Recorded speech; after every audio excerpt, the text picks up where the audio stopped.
آپ یہ حساب لگائیے کہ اللہ سبحانہ و تعالیٰ کا کیسا معجزہ ہے اور کس قدر ایک خوبصورت بات ہے کہ ذرار میں پانی جو ہے وہ داخل نہیں ہوتا۔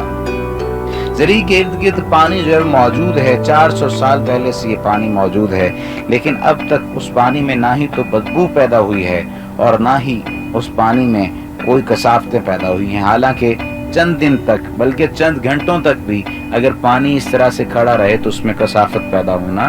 شروع ہو جاتی ہے۔ تو حضرت عباس علمدار کا ہی یہ معجزہ ہے، اور اللہ سبحانہ و تعالیٰ کی طرف سے یہ واضح پیغام ہے کہ اہل بیت کی پیروی لازمی ہے، اور یہ بھی واضح پیغام ہے کہ اہل بیت برحق تھے۔ اللہ سبحانہ و تعالیٰ ہمیں اپنے حال پر رحم کرنے والا فرمائے، اور حضور نبی کریم صلی اللہ علیہ وآلہ وسلم ان کی ذات مبارکہ اور ان کی آل و اولاد پر درود پڑھنے کی توفیق عطا فرمائے۔